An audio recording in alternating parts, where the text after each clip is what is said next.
Hai, Assalamualaikum warahmatullahi wabarakatuh dan selamat pagi kepada semua, terutamanya kepada pensyarah kita iaitu Sir Muhammad Faidi bin Norman dan rakan-rakan sekelas yang lain.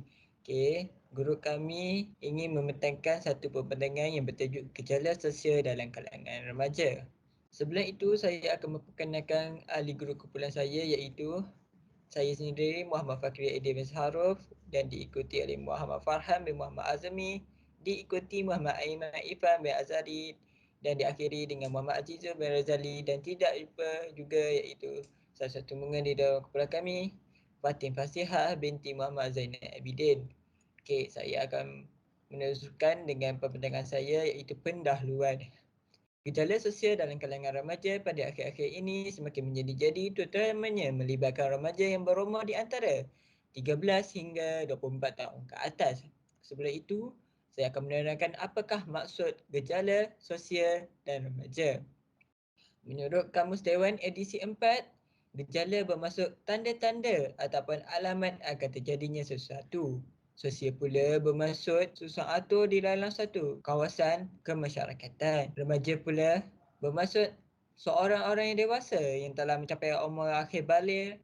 Okey, seterusnya, hasil kajian daripada penyelidik yang saya ambil daripada ResearchGate yang diterbitkan oleh UKM Press dapat disimpulkan yang bahawa daripada analisis yang dilakukan, masalah gejala sosial semakin menaik hasil daripada perbandingan yang dilakukan dengan data daripada pihak Jabatan Kebajikan Masyarakat.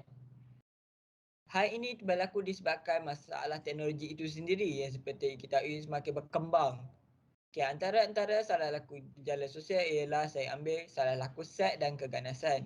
Salah laku set daripada analisis yang dilakukan mendapati bahawa 48.6% daripada remaja mempunyai masalahnya dan keganasan pula diikuti dengan 27.1%. Ini dilakukan daripada data yang diambil daripada salah satu pusat perlindungan negeri Selangor. Seterusnya saya akan memberi laluan kepada sahabat saya seterusnya untuk berpandangan beliau. Okey, untuk isu pertama, saya akan terangkan mula tentang isu permasalahan. Okey, yang pertama, sebagai seorang remaja, mereka seharusnya tahu untuk mencari maklumat dalam internet. Namun, tidak kesemua maklumat yang boleh diperoleh itu adalah maklumat yang berguna. Terdapat juga maklumat yang mengarah mereka ke arah tindakan-tindakan negatif seperti laman web lucah, laman web yang memaparkan aksi-aksi yang merosakkan akidah dan juga cerita-cerita yang banyak menayangkan aksi-aksi yang tidak sesuai untuk tontonan umum. Yang kedua, setiap kelakuan manusia lahir dari satu kehendak yang digerakkan oleh naluri. Naluri bertindak sebagai pengangkin untuk manusia melakukan sesuatu. Naluri dapat beri kita banyak manfaat dan juga boleh membawa kita ke lembah yang hina. Untuk mengelakkan kita daripada terjebak ke arah jalan yang salah, didikan agama yang sepatutnya harus diberikan. Yang ketiga adalah masa untuk seseorang remaja tidaklah hanya tertumpu dengan pembelajaran saja. Mereka terlibat dengan aktiviti lain seperti majlis, persatuan, co-kurikulum. Ini menunjukkan yang bahawa mereka terdapat masa lapang. Bagi remaja yang aktif, ia tidak menjadi masalah. Tetapi bagaimana dengan mereka yang kurang aktif dalam kerja-kerja persatuan maupun co-kurikulum? Masa lapang yang tidak digunakan dengan bijak akan mengundang masalah buat mereka. Terdapat pelbagai faktor yang boleh dikaitkan dengan gejala sosial kerana gejala sosial merupakan salah satu akibat daripada perkembangan psikologi yang salah. Dalam kajian ini, faktor hubungan ibu bapa, rakan sebaya, internet, tahap didikan agama dan juga pengaruh masa lapang yang cuba dilihat sebagai faktor kepada gejala sosial dalam kalangan remaja. Okay, seterusnya adalah objektif kajian. Yang pertama adalah untuk menentukan tahap pemahaman remaja tentang gejala sosial. Yang kedua adalah untuk menentukan pengaruh ibu bapa dan rakan-rakan dalam pemlibatan terhadap gejala sosial dalam kalangan remaja. Yang ketiga adalah untuk menentukan pengaruh internet sebagai salah satu faktor berlakunya gejala sosial dalam kalangan remaja. Yang keempat adalah untuk menentukan kaitan antara didikan agama dengan gejala sosial dalam kalangan remaja. Yang kelima adalah untuk menentukan pengaruh aktiviti masa lapang dalam aktiviti kurikulum dengan gejala sosial dalam kalangan remaja. Yang terakhir adalah cadangan menangani gejala sosial dalam kalangan remaja. Itu sahaja daripada saya. Sekian, terima kasih. Assalamualaikum.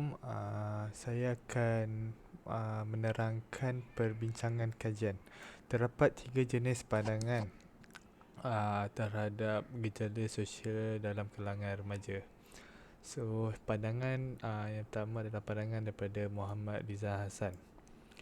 Beliau mengatakan bahawa remaja adalah golongan yang amat mudah dipengaruhi oleh unsur negatif kerana sifat semula jadinya untuk mencari identiti sendiri, mudah terikut dengan gaya cara budaya moden di mana sentiasa diselubungi dengan sifat ingin tahu dan berani menghadapi risiko yang bahaya.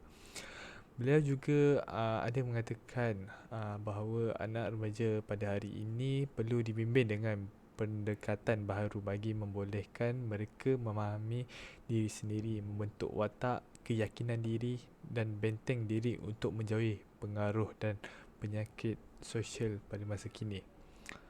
So, yang kedua, untuk pandangan Puan Asmaliah binti Ismail pula mengatakan bahawa remaja pada umumnya merujuk kepada anak muda yang berumur antara 10 hingga ke 18 tahun di mana pada masa ini mereka mula berkembang menjadi orang dewasa yang mulai matang dan pandai berfikiran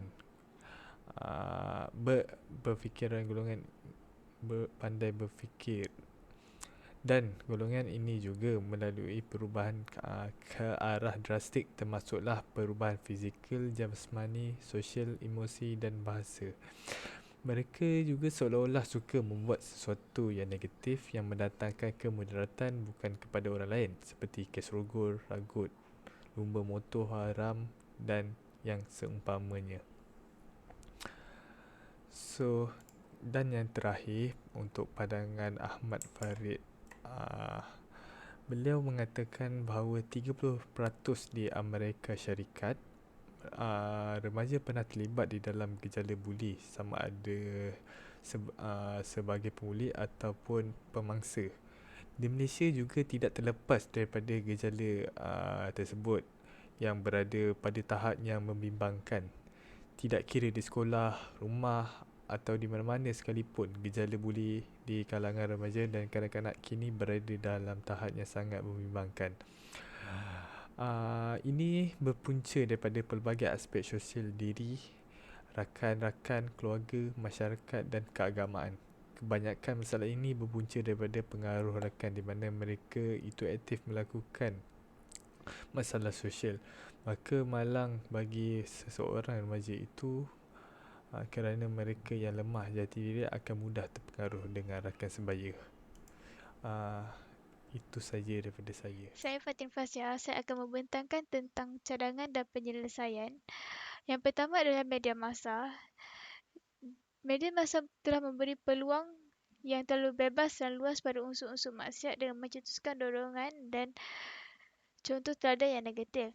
Saya mencadangkan supaya remaja mempunyai sifat malu, dengan rasa malu untuk melakukan hal-hal yang tidak memoral dan jahat. Jika remaja terapkan sifat malu dalam dirinya, maka dia boleh mengelakkan daripada terjebak dengan masalah sosial dengan media massa.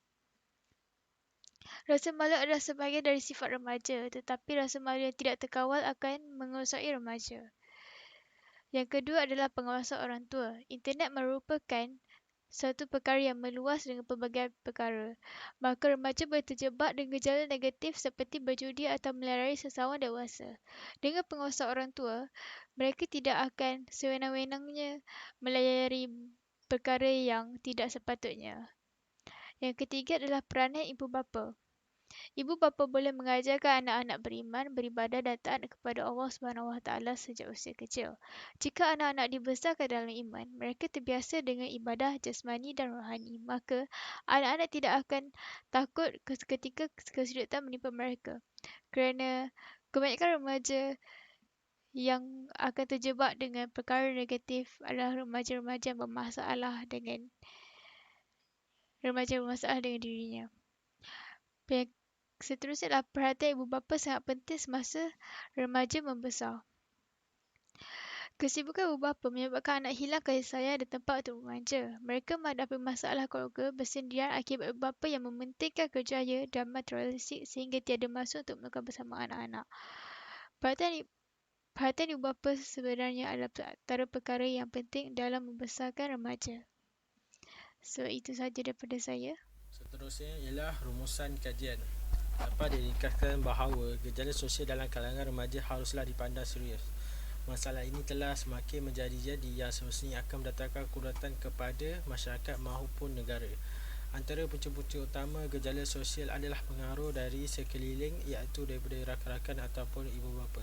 Namun walau bagaimanapun, ianya bermula dari remaja itu sendiri. Sehubungan itu, pihak berwajib dan ibu bapa seharusnya mencari solusi dalam pencegahan gejala sosial dalam kalangan remaja. Akhir kata, diharapkan masalah ini dapat dikurangkan dan terlahirlah generasi muda yang berwawasan. Sekian, terima kasih.